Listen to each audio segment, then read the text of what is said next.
Assalamualaikum warahmatullahi wabarakatuh.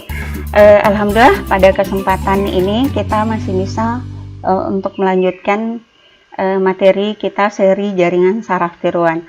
Nah, di sini kita akan membahas contoh buatlah JST untuk melakukan pembelajaran terhadap fungsi logika N dengan input biner dan target bipolar. Kita akan melakukan perhitungan di Excel. Ya, di sini kita memiliki X1 dengan X2 dan targetnya. X1 dengan X2 merupakan bilangan biner, kemudian targetnya adalah bipolar. Dan kita juga sudah melakukan inisialisasi di mana learning rate-nya itu alfa sama dengan 0,8 dan threshold theta sama dengan 0,5. Bobot awalnya W1 sama dengan W2 sama dengan 0. Kemudian bias atau bias sama dengan 0.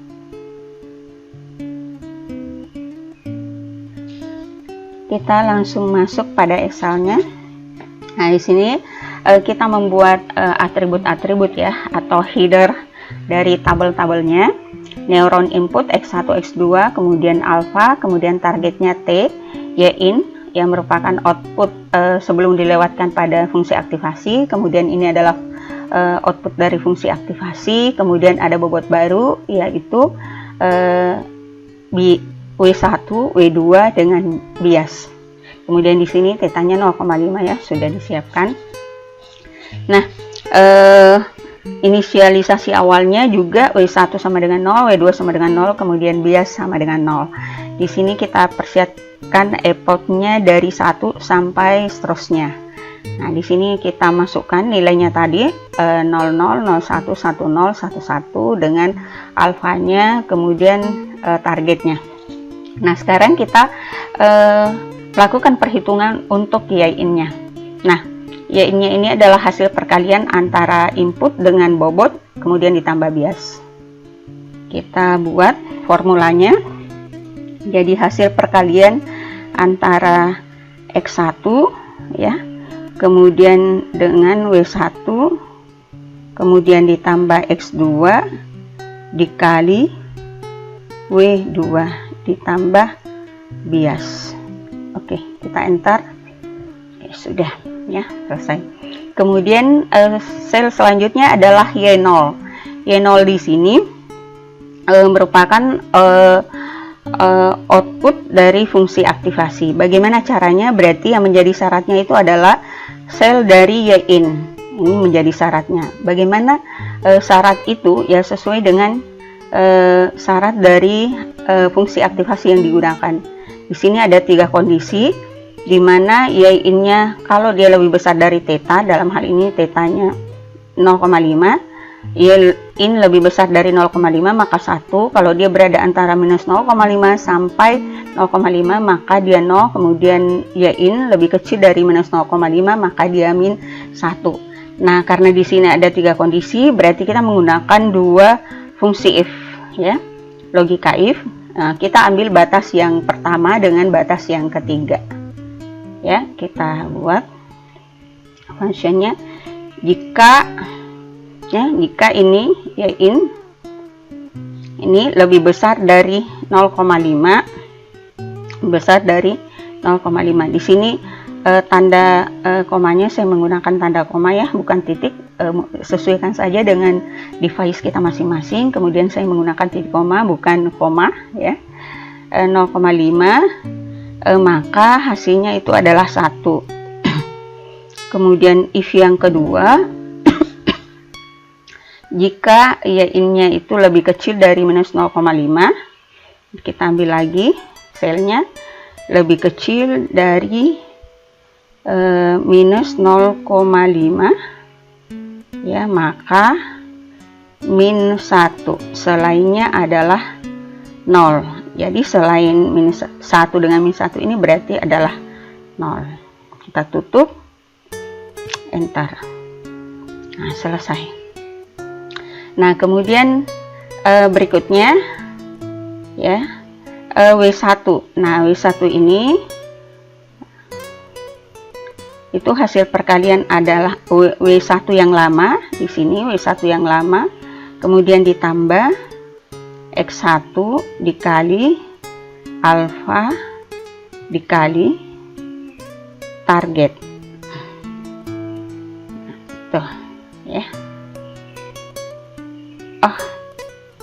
sorry, masih ada syarat yang harus dipenuhi ya. Ini syarat yang harus dipenuhi ya. Syarat yang harus dipenuhi oleh update bobot dari bobot dengan bias itu ada syaratnya. Jadi kalau misalkan di sini ya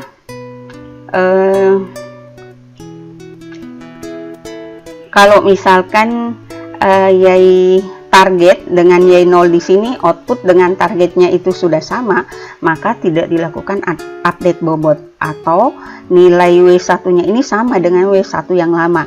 Tapi kalau misalkan berbeda antara target dengan outputnya, maka harus dilakukan update nilai. Jadi syaratnya itu harus ditentukan bahwa harus Y0 syaratnya dengan target dilakukan perbandingan.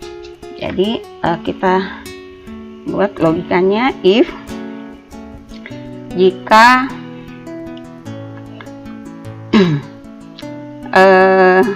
ini ya outputnya itu sama dengan target, maka berarti dia mengambil dari W1 yang sebelumnya. Tapi jika tidak, maka dilakukan penjumlahan antara W lama dengan X1 dikali alfa dikali T.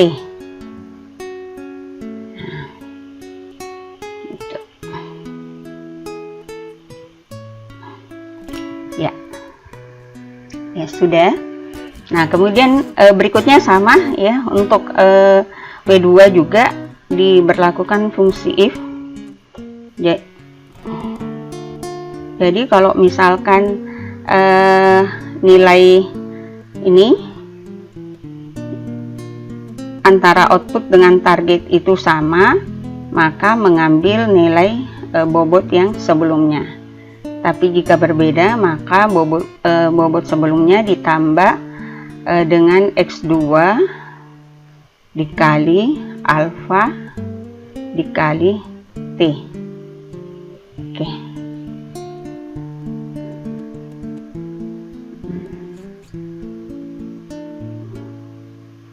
Kali alfa dikali T. Oke. Nah, kemudian bias. Nah, bias juga demikian. Dia mengambil juga perbandingan antara ya output dengan target. Jika ini sama dengan ini, maka dia mengambil ini. Tapi jika tidak, maka dia menjumlahkan antara hasil perkalian alfa dengan T. Ya. Nah, oke, udah.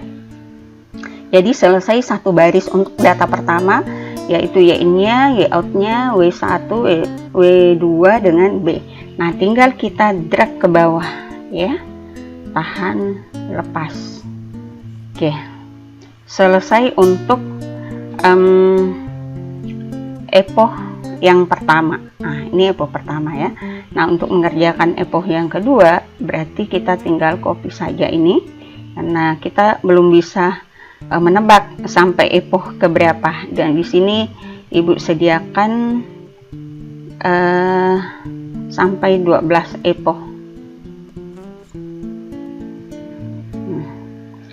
Nah, setelah itu ya kita tarik lagi. Kita belum berhenti ya, kita belum berhenti karena di sini outputnya ternyata kan belum sama ya antara ini. Nah, ini yang bertanda kuning. Nah, dengan bertanda hijau belum sama. Nah, berarti kita masih melakukan iterasi atau epoch ya, dilakukan perulangan. Nah, ini tinggal di drag sampai beberapa epoch ya, mungkin kita sampai epoch ke 10. Nah, kita berhenti dulu, kita lihat, kita periksa ya pada epoch mana dia sama ya, karena di sini kan kita belum menggunakan program, jadi kita harus melakukan penelusuran secara manual. Ya, di sini yang warna-warna ini belum sama kan? -1, -1, 0 belum. Di sini juga masih ada 0, di epoch kedua belum, epoch ketiga juga masih ada 0. Di output kita kan tadi targetnya tidak ada 0 ya. Kemudian 6 juga masih ada 0, kemudian 7 juga masih ada 0, kemudian 8 juga masih ada 0. Nah, kemudian 9. Nah, kita perhatikan yang 9 ini. Nah, 9 kita lihat, perhatikan.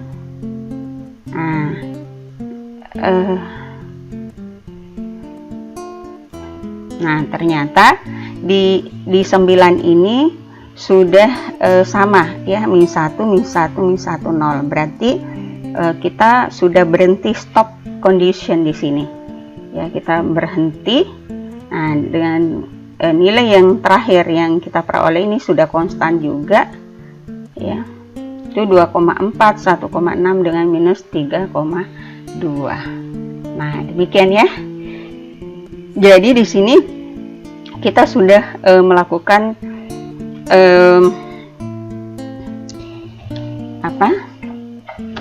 proses epoch ya, atau iterasi sampai epoch yang ke-9, dan ternyata pada epoch ke-9 pola target ya, pola target yang berwarna hijau ini terblok itu sama dengan yang berwarna merah. Nah, berarti dianggap bahwa pada epoch ke-9 ini jaringan sudah berhasil mengenali pola yang dilatihkan padanya.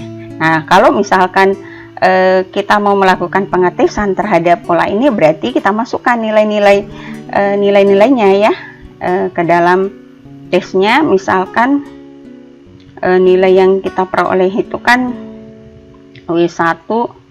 Nah, ini. Nah, berapa outputnya? Nah, jadi mestinya kita copy value ya, value. Jadi bisa kita masukkan ke rumusnya ya. Ke rumusnya itu kan W1X ini. Kita ambil dulu nilainya.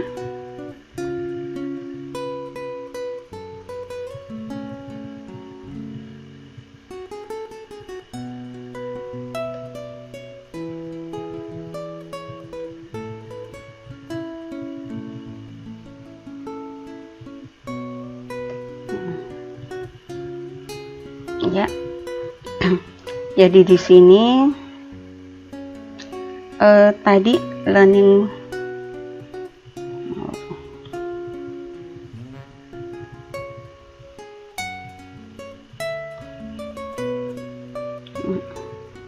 kita copy saja ini untuk data testingnya ya.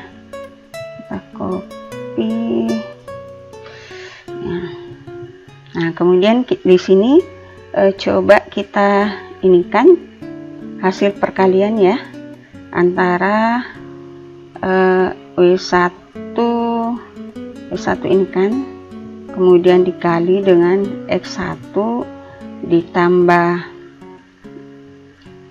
X2 dikali W2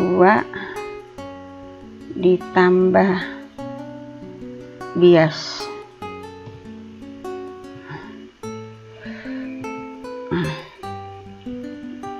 Ya. Kemudian pasti sama ya dengan yang ini tadi. Nah, ini pasti sama ya, karena di sini itu juga yang dilatihkan.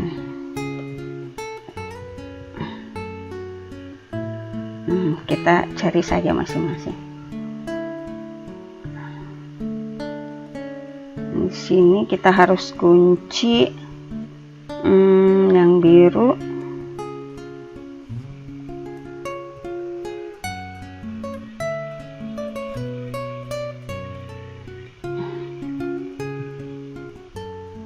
kemudian yang hijau, kemudian yang pink,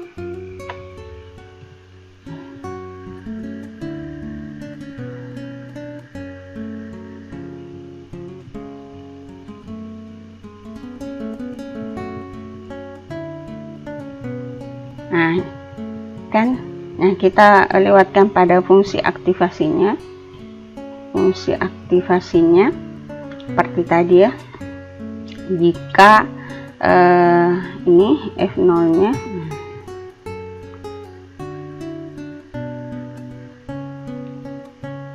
jika lebih besar maka 1, kemudian jika 1 jika ini lebih kecil dari minus 0,5 maka min 1, selainnya maka 0.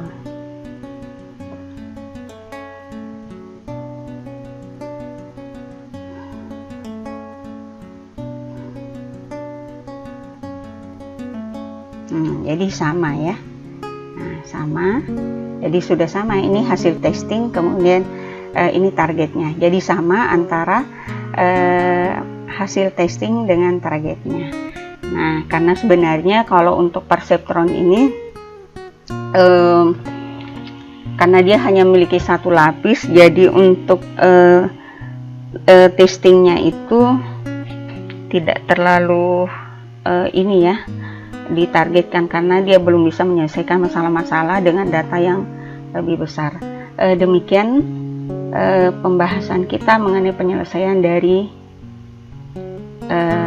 Microsoft Excel untuk menyelesaikan kasus fungsi logika N